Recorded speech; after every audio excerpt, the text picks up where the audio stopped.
Welcome to the Connector Podcast, an ongoing conversation connecting fintechs, banks, and regulators worldwide. Join CEO and founder Koen van der Hooydonk as you learn more about the latest available trends and solutions in the markets. Welcome to another podcast from DFS by the Connector, live from Brussels. And I have here with me Bastien. And Bastien works at DataIQ. And I'm very curious, what do you do and where are you from? So, very nice to be here. Thank you for having me. So, Pleasure. I'm from France, and I'm the business transformation director for DataIQ, advising customers in their value roadmap and also in their operating model. Mm-hmm. And can you elaborate a little bit? Because I'm just very curious. Yeah, of course. So, let me explain also what DataIQ is about. So, Thank you. We're leading platform for AI and analytics, enabling data experts, business experts to collaborate on AI initiatives and to bring this initiative across their organization. So together they can work on data prep, on extracting data, on designing, developing, deploying AI initiatives. And I think what sets us apart also, from I would say the rest of the industry here, that we drive democratization, okay? Because both data experts and business experts can actually, collaborate on this complex initiative, no matter their skill set, because they can leverage our interface, which is low, no code, but also full code. We also drive acceleration. Because through DataIQ, the end-to-end process, the data science process can be simplified, can be automated with pre-built recipes for data prep, with pre-built models that are integrated within the platform, etc., etc. And we also drive trust because the full lifecycle of the AI initiatives can be tracked, every step can be tracked within the platform. And that's actually driving auditability, it's driving transparency and governance. Which comes very close to what is required in the Data Governance Act. Yeah, indeed. And so we're actually helping customers like Macquarie, like Convex in the banking space to anticipate these upcoming regulations. Are you only active in the banking space or is it more wide? No, it's a good question. We're actually working across many industries. We've got more than 600 customers globally, but I would say that only a third of them are actually in the banking and insurance industry, which is a significant part. So it's a top priority for us. And so we're working with companies like Morgan Stanley, like BNP Paribas, Crédit Agricole, AXA, Generali, etc. For example, in banking, BNP Paribas is working with us across many entities, including risk and stress testing. Now they're automating tens of thousands of stress testing scenarios thanks to us. And in insurance, we're working, among others, with Aviva in the UK.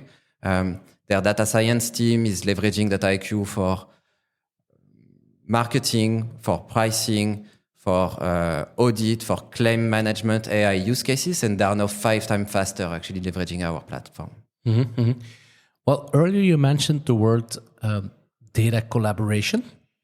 And I was wondering, because if you look at cross-functional teams, people are all using data and they're all trying to create value. Is that something that works better using your tool? Yeah, it's really a core part of our value proposition. And the reason is DataIQ enables actually teams with various skill sets to collaborate on these data and AI projects. So no matter if they like to code, they can, just do Python, R, use their own Jupyter notebooks. But if they don't know how to code, if they are business experts, then they can just leverage a very visual, no and low code interface. So it's bringing together basically the AI builders and also the consumers. It's bringing together data and business teams. And in the end, you're right, it's really generating value because you need to embark the business in order for your AI initiatives to be relevant and to be impactful. And also, this is a way to upskill your organization and to demultiply the number of AI initiatives that are actually taking place. So really bringing scale into your AI motion. Mm-hmm, mm-hmm. Well, and what you see in the financial industry is that many banks and insurers, they want to sort of make benefit from their data, so monetize the data, as they say. Do you see a difference between the bank sector or the more financial sector and the other sectors that you provide businesses to or services to? I would say that data is a priority for every sector, but it's true that there are not so many sectors like banking where you've got so much information about your customer, where you've got such a breadth also of data to monitor for regulatory purposes. So we say that definitely the banking and the insurance industry are more innovative in that space than other sectors. Mm-hmm. A lot of things are happening in the space, and the product that you describe sounds very innovative. But more as a general question, what do you see as the next steps within the realms of AI? It's a very good question and a passionate one, and I'm convinced that we will see planning capable AI agents in the very near future, if not already. But if I'm truly being honest here, I think the reality is that I think the reality is that we don't know. Okay, I mean, that's sort of disappointing. No, but no, just kidding. Yeah, but what we know, however, for sure, is that AI is changing fast. We know that it's unpredictable.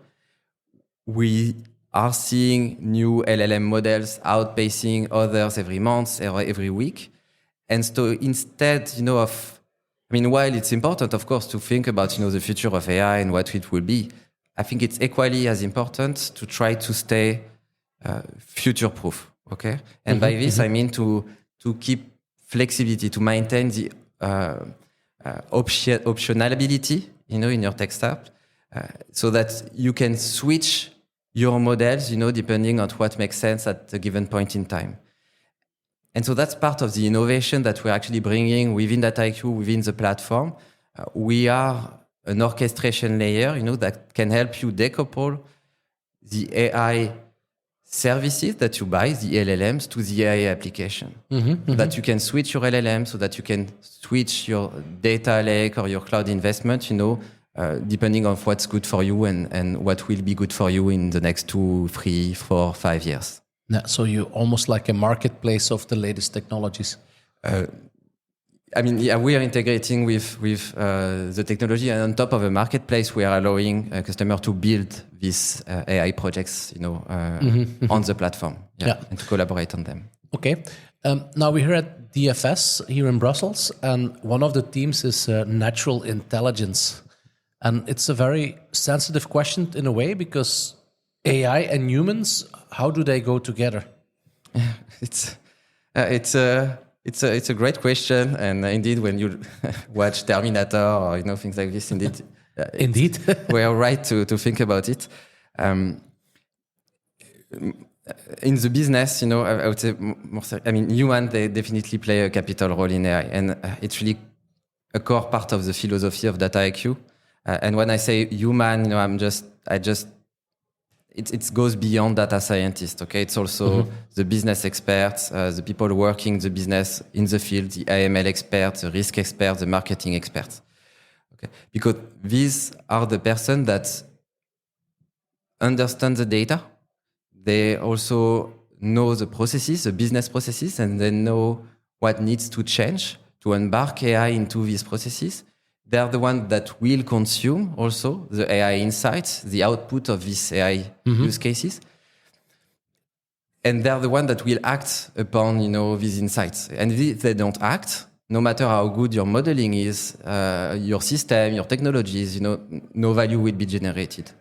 Okay, so it's really at the core of our philosophy to make AI simple, understandable, accessible to everyone, every day, through this collaborative platform. And so it actually helps to unlock the power of data within the business, okay? And it helps these companies to scale And so we've got many customers like BNP, like Morgan Stanley, also outside of banking, like GE, like General Electric, so Michelin, etc., that are really scaling self-service analytics, scaling citizen data program within their organization, leveraging DataIQ to unlock the power of human with AI. Okay? And I think cherry on the cake also for the person actually doing this, it's not just about unlocking AI with human intelligence. It's also an amazing talent attractiveness dimension. Okay, because if you're embedded data and AI within, I would say the business day-to-day of everyone, you're really helping them to upskill. You're making their job more interesting and more appealing. I guess what you're saying is it takes two to tango. Yeah, indeed. Yeah. And we're almost at the end of this conversation, and it's nice to talk about AI, and it's clear that you say that a lot of banks are using it. And in the introduction, you also mentioned, to a small extent, regulatory challenges. And since that's one of the themes also at this event, how do you see that link between the usage of AI and the fact of being compliant to regulation? Yeah, and we were discussing scaling, and actually, you're right. It's critical as well to scale with governance. It's not just about scaling people, etc., but you need to put your house in orders in terms of regulation if you want to scale correctly. And it's definitely a challenge, a struggle that I keep hearing from every single customer I speak to. So how can I manage the proliferation of generative AI within my organization?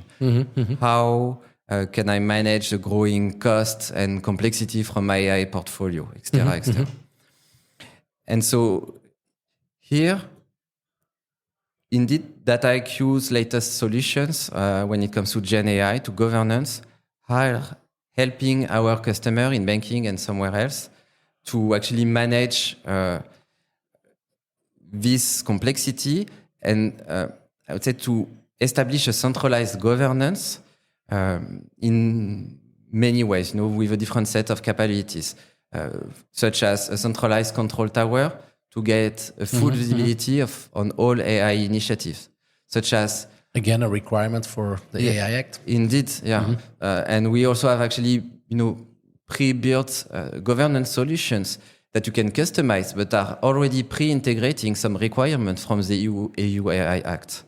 We also have automated governance workflows that you can bring into your project's templates, framework to enforce specific standards for every AI users. We also have capabilities that are bringing guardrails for Gen AI to control the cost of LLM and also the security of LLM for every generative AI projects within your company. And so by establishing this centralized governance, you're allowing your company to actually, get a full visibility and to be compliant. But at the same time, and that's very critical, this is seamless to the person actually doing AI. Okay, and so it's not detrimental to the pace of innovation, to the pace of scale, to the pace of change within your organization. Well, Bastien, I think it's very clear why a lot of companies are interested in you and your company. How do they contact you? How do they find you? So I'm Bastien Durand. You can find me on LinkedIn. You can check out our website. A lot of content is available there. And I'll be glad to get in touch. All right. Thank you very much for participating to this podcast. Thank you for having me. And have a nice DFS. And thank you also to the listeners. Please stay tuned. More to come. Thank you very much. Bye-bye. Bye. Thanks for listening to another episode of the Connector Podcast. To connect and keep up to date with all the latest, head over to www.jointheconnector.com or hit subscribe via your podcast streaming platform.